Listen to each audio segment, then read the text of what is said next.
As we continue to explore life in communities all around San Diego, this week we're venturing to North County. That's where 10 News anchor Jim Patton takes us on a historic journey of a city named for the water that was found there, Carlsbad. We moved here because of that revolving around the beach community. There's that railroad that got big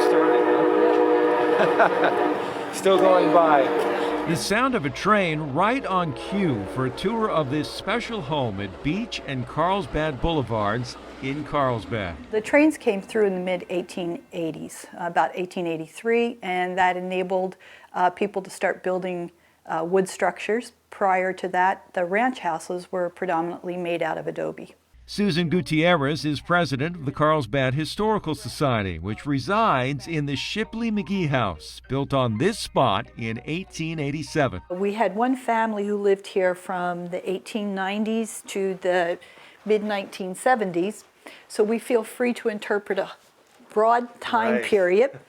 In fact, the story told in this home goes back to the early 1880s when 4 investors, the town founders, bought up 400 acres of open land that included a prized well dug by local farmer Captain John A. Frazier. You have to go through a lot of soil, rock, clay to sink a well. But dig he did, and some 500 feet down, Frazier discovered 2 artesian springs, alkaline water of such superior taste, many believed it had healing powers.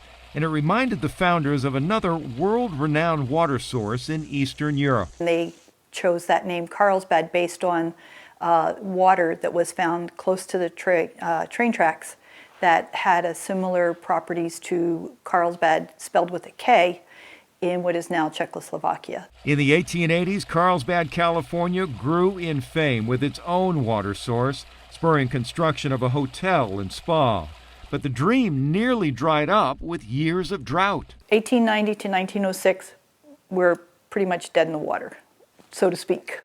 While many moved out during the drought years, that's when the Shipley family moved in. And this was in part because Mr. Shipley had very fragile health, and he wanted to live in a place that was beneficial for his health.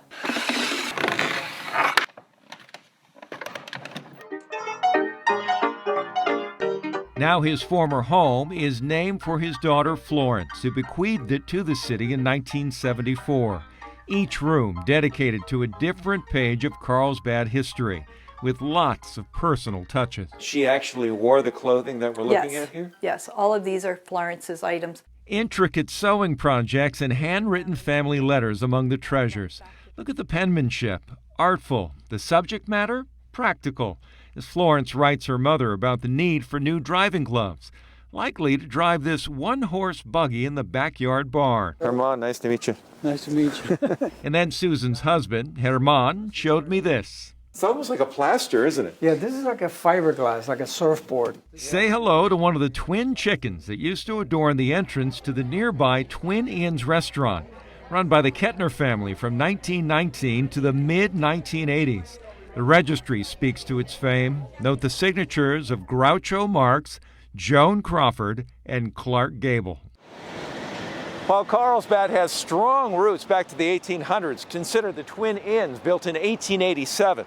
It didn't officially become a city until 1952. Our Chamber of Commerce had always been very strong. And when the county didn't do things for us before we were a city, the Chamber provided for that. But the need for better fire protection and more water eventually convinced the community to incorporate. They knew that in order to grow, they had to be able to float bonds to connect to the new Colorado River water. And today, the story of Carlsbad continues to be closely tied to water. The city's desalination plant providing millions of gallons to the entire region every day.